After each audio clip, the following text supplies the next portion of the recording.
Assalamualaikum warahmatullahi wabarakatuh. Di sini Bu Vesa. Kami dari kelompok 18 beranggotakan Afifa Riza Dinesi, Anas Muqaddas, M. Sukron Hakim, Reza Arimalona Capah, dan Septia Harbinur Kolik. Dalam hari ini, kami akan mempresentasikan proposal kami yang berjudul Digitalisasi Kepatuhan Pajak UMKM menggunakan AI Chatbook. Inovasi ini bertujuan untuk meningkatkan literasi dan akurasi perpajakan bagi pelaku usaha UMKM. Selanjutnya, agenda presentasi ini dibuka dengan latar belakang masalah, yaitu urgensi masalah kepatuhan pajak UMKM, kemudian tujuan atau solusi AI chatbot untuk edukasi dan simulasi, yang ketiga luaran dan dampaknya, yaitu prototipe produk dan manfaat terukur, dan diakhiri dengan metodologi, yaitu pendekatan desain, thinking, dan implementasi. Yang pertama, latar belakang dan masalah.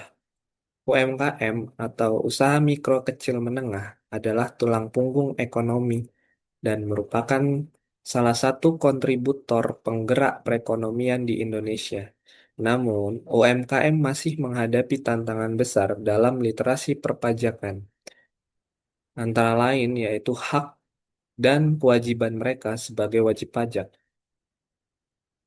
Kompleksitas regulasi seperti PP 55 tahun 2022 terkait pajak penghasilan seringkali membingungkan pelaku UMKM yang tidak memiliki latar belakang akuntansi ataupun perpajakan. Hal ini meningkatkan resiko ketidakpatuhan, sanksi denda, dan hilangnya potensi penerimaan negara. Digitalisasi administrasi pajak menjadi peluang kunci untuk menjembatani kesenjangan ini. Adapun dari digitalisasi diharapkan resiko ketidakpatuhan dapat turun, yaitu ambiguitas aturan dan istilah teknis yang menyulitkan wajib pajak untuk melaksanakan kewajiban perpajakannya secara self-assessment. Berikutnya, menurunkan beban administrasi, yaitu biaya kepatuhan yang cukup tinggi karena waktu yang habis untuk melakukan riset secara mandiri. Solusi digital menurut OECD yaitu dapat membantu sebagai alat bantu digital untuk efisiensi perpajakan terutama UMKM. Berikutnya yaitu tujuan kegiatan, mengembangkan asisten virtual real-time atau di sini chatbot AI untuk edukasi dan simulasi perpajakan UMKM. Memiliki tujuan yang pertama yaitu penyederhanaan regulasi, yaitu menerjemahkan bahasa hukum, misalnya PP 55 tahun 2022 yang lumayan rumit menjadi bahasa yang mudah dipahami pelaku usaha awam. Yang kedua yaitu layanan tanya jawab, menyediakan jawaban instan selama 24/7 atas pertanyaan spesifik perpajakan tanpa perlu mengantri di kantor pajak. Yang ketiga yaitu kalkulasi otomatis. Dengan menyediakan fitur simulasi hitungan pajak akurat berbasis input transaksi pengguna untuk meminimalisir kesalahan.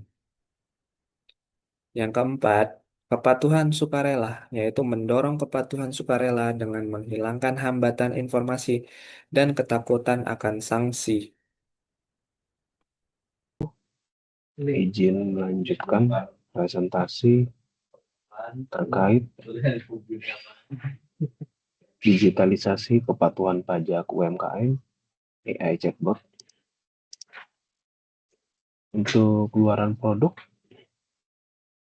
hasil yang akan dihasilkan dari proyek ini yaitu yang pertama prototype AI chatbot, di mana chatbot fungsional berbasis NLP yang mampu menjawab pertanyaan regulasi UMKM secara konseptual. Lalu modul kalkulator, di mana alat simulasi terintegrasi, pengguna cukup input omset, sistem menghitung estimasi pajak terutang. Dan produk yang dihasilkan terakhir yaitu dokumentasi teknis, di mana akan menghasilkan panduan lengkap, arsitektur sistem, SOP admin, dan manual penggunaan yang user-friendly bagi UMKM. Untuk dampak dari proyek ini, implementasi AI chatbot diharapkan memberikan manfaat nyata yang terukur, di mana diharapkan menjembatani teknologi dengan kepatuhan. Dampak yang diharapkan yaitu literasi pajak meningkat. Hal ini dapat diukur melalui survei pemahaman user sebelum dan sesudah penggunaan. Lalu efisiensi kepatuhan dengan AI chatbot akan menurunkan waktu konsultasi dan meningkatkan akurasi hitungan mandiri. Dan dampak terakhir yaitu dukungan kebijakan, di mana data agregat kepatuhan mendukung optimalisasi penerimaan negara. Lebih rincinya dampak dari AI chatbot ini, yang pertama bagi UMKM, tentunya literasi meningkat drastis dengan akses informasi 24 jam, 24 kali 7. Lalu resiko sanksi akibat kesalahan hitung atau kesalahan lainnya dapat diminimalisir sejak awal dengan adanya chatbot ini. Contoh yang mungkin bisa diimplementasikan yaitu menghemat biaya konsultan pajak bagi usaha mikro. Bagi pemerintah, pelayanan publik menjadi lebih efisien dengan otomatisasi pertanyaan rutin. Petugas pajak dapat fokus menangani kasus pengindaran pajak yang lebih kompleks. Diharapkan bagi Direktorat Jenderal Pajak dengan adanya chatbot ini menjadi lebih efisien dalam pelayanan publik. Dan bagi ekonomi makro, tentunya penerimaan negara diharapkan lebih optimal dari sektor informal dan menciptakan ekosistem usaha yang sehat dan taat aturan. Contoh nyatanya yaitu stabilitas pendapatan pajak jangka panjang.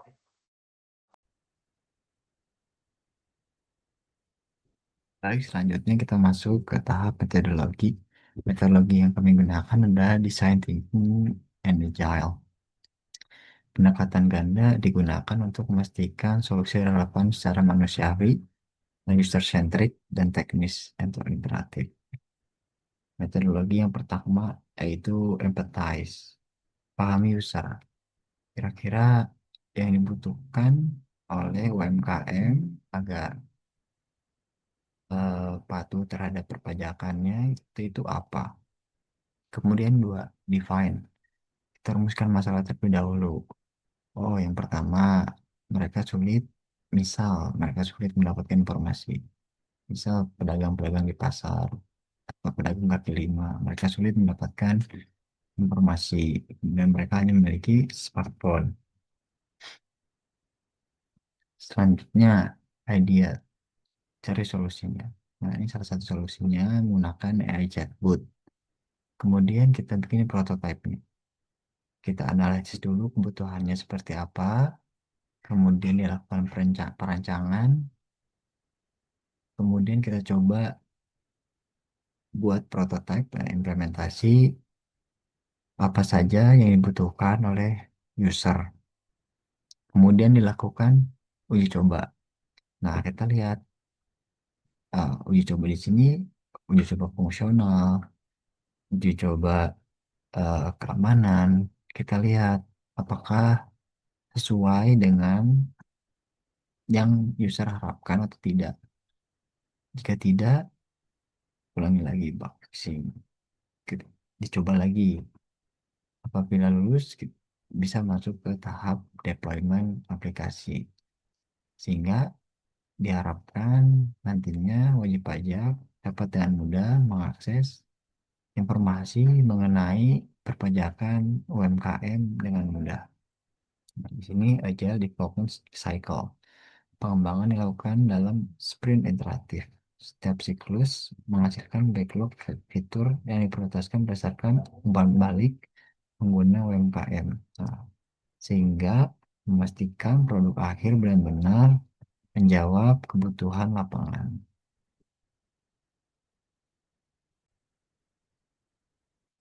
Assalamualaikum warahmatullahi wabarakatuh. Perkenalkan, saya Afifah.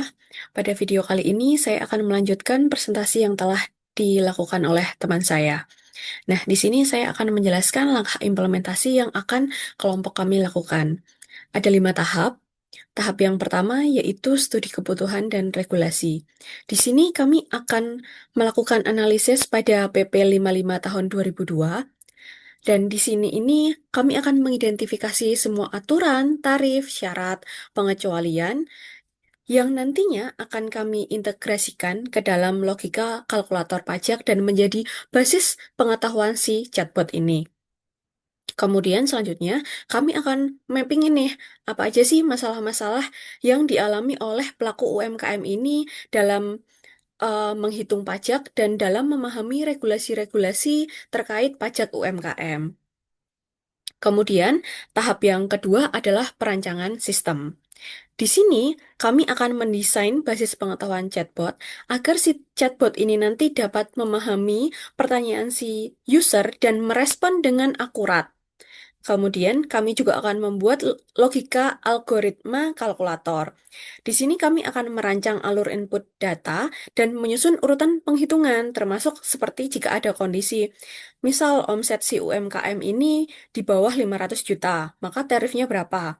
Nanti, misalkan si omset UMKM ini di atas 500 juta, dia akan dikenai tarif berapa? Seperti itu.